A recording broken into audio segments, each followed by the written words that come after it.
Eh bien, bonjour à tous, on se retrouve comme chaque semaine pour un nouveau débrief. Et pour ce débrief numéro 26, j'ai en ma compagnie Boidu. Ouais, salut. Salut Boidu. Et notre modérateur Didi. Salut, salut. Donc, comme chaque semaine, nous allons vous parler un petit coup de gueule de la semaine, hein, pour pas changer. Ce sera Boidu qui va gueuler comme d'habitude. Et ensuite, on enchaînera avec la traditionnelle phase de poule avec le groupe A, le groupe B. Et on vous parlera de statistiques avec notre ami Didi. Et on terminera par la phase de playoff où on vous réserve une petite surprise. Voilà, bon. Donc, Boadu, tu peux commencer avec ton petit coup de gueule.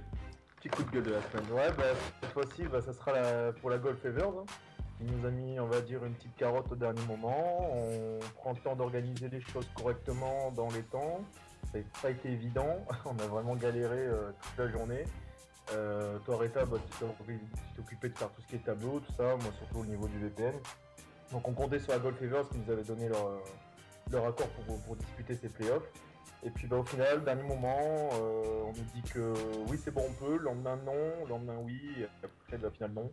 Donc tout a dû changer, c'était assez fatigant à organiser, et à changer c'est encore plus.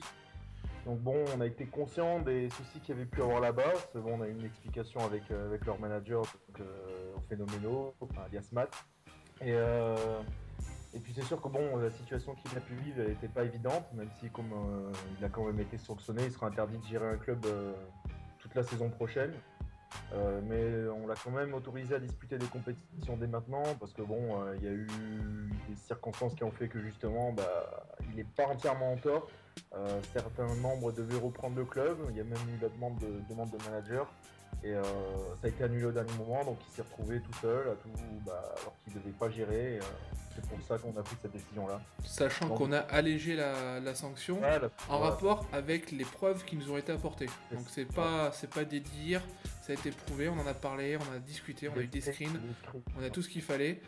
Voilà, c'est pas une décision, j'en vois certains déjà venir avec du copinage, machin, nous on a été sanctionnés, machin, etc.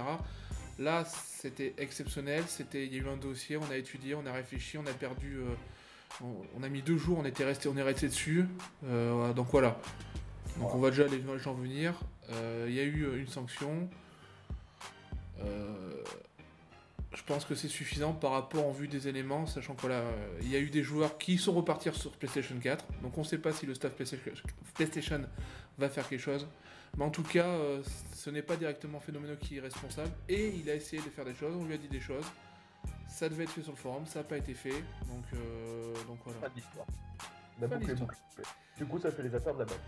Ça fait les affaires de la BAM. Donc voilà, on va venir les jeunes joueurs. Ouais, la BAM, machin. Ouais, c'est bon. Bon, on va pas en parler. Non. Donc bon, J'adore. voilà, la parenthèse est fermée, l'histoire est passée. Maintenant, les playoffs, ils vont continuer. Et puis voilà. Mais il y en a qui vont parler, il y en a qui vont pas parler. Et puis basta. Enfin voilà, il faut passer à autre chose maintenant. Et puis, Exactement. Et voilà. Bon, on va passer maintenant aux phases de poule, enfin phase de groupe. C'était la dernière journée. Donc, pour commencer, dans la Ligue Premium Groupe A, il n'y a pas eu de changement. Le classement est resté le même. La French Touch est assurée d'être première depuis la semaine dernière. Et elle a quand même terminé cette saison avec une 21e victoire face à la Star Fox Energia sur le score de 2-1. Elle reste toujours invaincue. Bon, voilà, pas de surprise. La Reborn, elle, termine par une défaite face à la Synergie sur le score de 1-0, donc une petite surprise, mais ça changera au classement. Et quant à elle, la Peste remporte son match contre la RG Gaming sur le score de 3-1. Et la Divinity gagne 3-0 contre la Remake.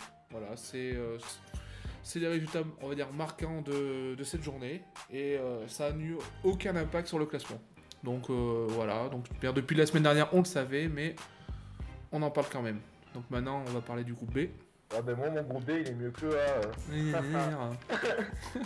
Même si, la Pro Game, comme la French Touch était assurée de finir première, elle gagne contre la BAM hier 2-1. Donc elle finit sur une seule défaite. La Ferox qui n'a pas profité justement de la fin de saison délicate de la SZM. Elle aurait pu finir deuxième, la Ferox, mais elle a fait qu'un match nul contre la Joga Bonito, à partout. Même score entre La Roche et la Display Gaming, hein, partout. Et la LBP qui finit sur une victoire et du coup n'est pas dernière du championnat grâce à sa victoire 1-0 contre Bravo la LBP, super. Merci. Franchement, c'était un match compliqué. Et bon, bah après à noter une victoire par forfait de la French Plus Star contre la Invictus.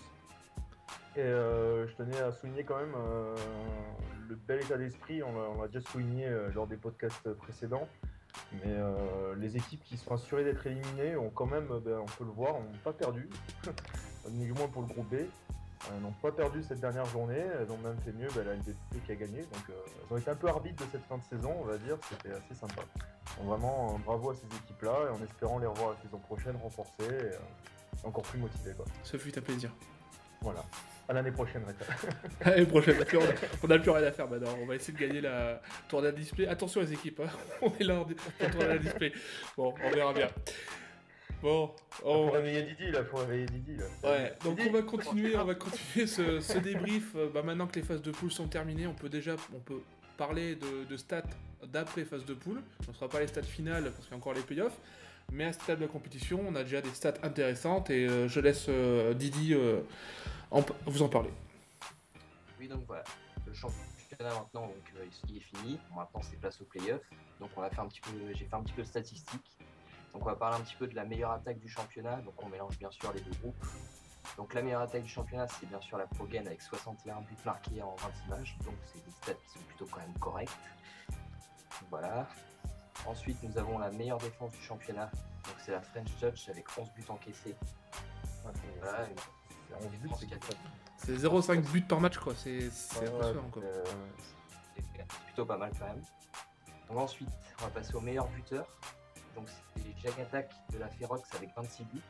Donc, un but par match, c'est pareil, c'est plutôt quand même correct. 26 buts, 26 matchs, ouais. Donc, en deuxième position, on a KG The Pequeno de la Roche avec 22 buts. Donc, c'est pareil, ça fait 0,7. Ouais, ça revient au même que Jagatak, presque. Donc ensuite, on a deux personnes ex aequo, donc on a Evolved Raoul d'Abamiller et FZN Sly de FZN avec 18 buts. Donc ça reste correct. Que des buteurs du groupe B. Voilà. C'est ça, il n'y a pas... Après, c'est à noter aussi, c'est que voilà, il y a eu les abandons aussi qui ont fait qu'il y a eu des buteurs en moins, des passeurs, tout ça, donc au final, c'est un peu faussé, même beaucoup faussé le classement, quoi. Mais bon, ça n'enlève pas le charme quand même de ces stats. Non, vibre. Ouais, je suis très demandé. Oui, on peut noter, même si des fois il apparaît pas dans le classement, il y a quand même Dante qui est arrivé premier du classement du groupe A. Donc voilà, c'était juste à noter. Après, je vous avoue, j'ai pas regardé de passeurs. Mais bon. Les passeurs d'ailleurs, les passeurs. Donc oui, donc les meilleurs passeurs du championnat, donc c'est Inoux de la Ferox avec 15 passes décisives. Ensuite, nous avons Cristobal de la FZN avec 14 passes. Et pour finir, Progen Brahms avec 12 passes. Ouais, 12 passes. C'est ça. Donc c'est pareil, c'est pas mal. Bravo Cristobal, Made in MF, j'oublie pas. Non, mais il a pas oublié non plus, faut le dire. Ah ouais, mais il y est plus la MF. Ouais, non, mais il était. Ouais. Donc maintenant, on va passer à la plus mauvaise défense du championnat, donc c'est la Remake, malheureusement avec 62 buts encaissés. Après, j'ai vu ça fait mal. Peut-être la Magic, ça n'avait pas abandonné, je pense. Ouais. Après, je pense qu'il y avait, parce que je regardais un petit peu les stats de la Remake, les fiches de match, il n'y avait pas beaucoup de défenseurs, donc ça joue aussi, malheureusement. Ouais. Donc ensuite, la plus mauvaise attaque du championnat, c'est la Star Fox Energy avec 20 buts marqués en 26 matchs, donc c'est vrai que c'est... c'est KG Pequeno a marqué plus de buts à lui seul que Star Fox. C'est super gentil. Je pense que la Star Fox Energy va apprécier ce petit commentaire. Non, mais je veux dire, c'est voilà. Voilà, il fallait le noter. Le point est pas mal, surtout. Donc maintenant, on va passer pour finir les matchs les plus productifs en but. Donc le match Evolved contre la Goldfather, donc il y a eu quand même 5-4, donc un match vraiment productif, donc beaucoup de buts, donc ça devait être un match quand même assez intéressant. Un peu gardien quoi. C'est ça. Et ensuite, le dernier match, c'est la Roche contre la BAM FC, donc il y a eu 7-2. Donc oui, il y a eu quand même beaucoup de buts. Ouais, le match à 9 buts, ouais. Donc voilà, ça y est. C'est cool tout ça. Ouais. Et après, si je dis pas de bêtises, je crois que la plus grande différence de but, il a dû avoir 7-0. Mais... Ah, il y a eu 8-0. Hein. Il y a eu 8-0. 8-0 de la Progen, ouais. C'était contre la Magic. Contre la Magic. Ah bon, c'est étonnant. Bon, bref. Ouais. Ah bah, c'est bizarre. Bon, on va pas revenir dessus, mais bon, voilà. Et donc voilà, bon, maintenant qu'on a fini avec ces phases de groupe, on va passer maintenant aux affiches des playoffs. Hein, donc on va quand même présenter les matchs. Et ce qu'on va vous proposer avec ce podcast, c'est que chaque semaine de playoffs, on va faire un petit jeu sur le forum. Et on va pronostiquer chaque match des playoffs. Donc nous, on va le faire en direct ici. Donc on va essayer d'être bref, vu qu'on est 3. Mais ce qu'on vous propose, c'est que dès que ce podcast sera posté sur le forum, à la suite du podcast, vous prenez la liste des matchs et vous donnez votre score. Donc nous, après, on essaiera, si on n'est pas trop feignant, de faire un classement des pronostics. Et on verra qui est le meilleur pronostiqueur de FVPA. Donc voilà. Donc pour revenir au playoff, le premier tour, donc qui sera les huitièmes de finale, on a comme affiche donc la SOC qui va rencontrer la BAM hier. Donc on va donner un pronostic chacun. Donc on va commencer par Boisdu, vas-y. Quel est ton pronostic pour ce match-là? SOC BAM hier, la SOC. Hein. Allez, soyons fous, le score. Le score, oh putain, ouais, il y a le cumul aller-retour. Je dirais un petit 3-1 pour la SOC, match aller-retour. 3-1 pour la SOC, t'es un fou, toi. Moi, je pense que la Bamière va pas se laisser faire. Ils sont sachant que je crois, je veux pas m'avancer, mais je crois que ils ont un petit joker qui pourrait bien les aider. Donc à voir. À voir. Après la SOC, ils sont souvent là dans les matchs comme ça. C'est vrai que je me méfierais de la SOC quand même. Ouais, la SOC, moi je les vois aller. Moi je fais un petit 2-1, pronostic 2-1 pour la SOC. Ouais. Bon, on verra. Moi, je posterai sur le forum parce que si des fois on donne des trop pronostics, on va pas s'en sortir. Donc la Rock contre la Synergie. Pour moi, Synergie. Synergie, il marche bien en ce moment. Je pense que ils peuvent faire mal. C'est l'équipe un peu qui a révolu Spin, qui s'est bien mis en lumière cette saison quand même. Et franchement, entre le 14 et le 15, ils ont bien progressé. Hein. Cette équipe-là fait du beau jeu en plus, c'est vraiment agréable de les voir jouer. Synergie, ouais. Je suis neutre sur ce match-là, ça va être serré. Ouais. On va pas donner les scores parce que sinon on va y passer toute la soirée. Bon, elle est passeur si t'as envie. Bon, la Frogen, la RG, malheureusement j'aime bien la RG, mais je pense que la Frogen devrait passer sans problème. Ouais, ça va aller, ouais. Voilà, je pense que la VZM contre la Divinity, ça risque d'être pareil. La French Touch contre la BAM, je pense que le score est fait d'avance. Après, on peut avoir des surprises, mais voilà. La Reborn Involved, je ne commenterai pas ce match.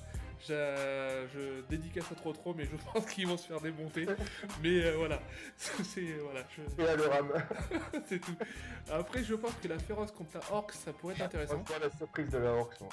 Ouais, voilà. C'est vrai que la Férox, ils tournent plutôt pas mal. Après, si je me trompe pas, ils ont pas perdu leur dernier match. Ouais, ils ont perdu. Non, ils ont fait match nul contre la Joga. Donc, est-ce qu'en ce moment, la Ferox, ça va bien? Je sais pas. En tout cas, je pense que la Orcs, ils peuvent faire mal. Et pour finir, la Peste Esport contre la French Impulstar. Je pense que la Peste... Ouais, je sais pas. Franchement, je suis déçu, tu vois. Et les deux matchs sur lesquels je suis vraiment les plus indécis, c'est Ferox Orcs, mais bon, je dirais la Orcs quand même, c'est sûr. Ouais.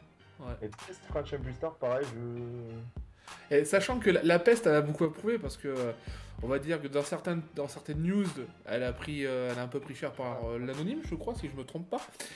Donc, comme on dit, de toute manière, on n'a qu'à prouver les résultats sur le terrain. Donc, par rapport à ce qui a pu se passer avec la Peste, etc., leur style de jeu, etc., mais au moins, chacun est libre de jouer comme il veut, selon moi. Maintenant, à eux de prouver que leur style de jeu est efficace et on verra à la fin. Hein. Ça marche. Donc voilà. Donc comme indiqué, je posterai la liste de ces équipes, de ces matchs sur le topic. On vous demande de jouer le jeu, c'est plus intéressant si nous sommes plusieurs à jouer le jeu. S'il y a trois pecnos qui Ouais, on peut se faire un classement et tout. qui jouent au playoff, enfin qui jouent les pronostics, je pense que ce sera pas intéressant. Donc voilà, jouer le jeu. Et puis voilà. Puis alors au moment où on poste où on fait ce débrief, il y a Sir Alex, enfin les managers de l'équipe de France qui ont posté leur liste des 23. Donc je vous invite à aller la consulter. Et normalement, dès la suite, il y aura les autres équipes, les autres sélections qui vont aussi poster leur liste des 23. Et bon, je ferai une news pour ça, mais j'ai l'honneur de vous annoncer que IFVP à Maroc rejoint FVP à France et participera à ces Coupes du Monde. Donc je connais pas encore trop les joueurs. J'ai pu parler qu'avec 2 des managers. J'ai pu parler avec 2 des managers. Donc voilà, je connais pas plus cette sélection pour le moment. J'ai hâte d'en apprendre plus et puis on va voir ce que les sélections francophones vont faire dans ces Coupes du Monde. Puis on leur souhaite bonne chance d'avance et puis de toute manière on va essayer de suivre leur parcours et on vous tiendra informés. Allez les bleus. Allez les bleus, on est tous ensemble. Un petit mot sur les 23 de Sir Alex, elle a quand même de la gueule cette liste.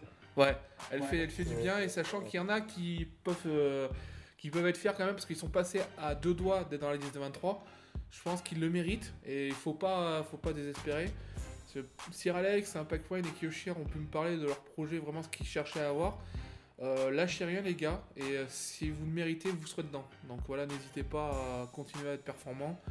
Et si vous voulez être, vous inquiétez pas, le sélectionneur vous appellera. Donc voilà. Sir Alex, appelle-moi s'il te plaît, je t'en supplie. Voilà. 06 98. Bon, je crois qu'on va s'arrêter là avant que ça parte en cacahuète. S'il te plaît. Donc, bonne soirée à tous et on se retrouve pour un prochain podcast, donc la semaine prochaine. Après le premier tour des playoffs. Voilà, exactement, je n'aurais pas dit mieux. Donc, bonsoir à tous.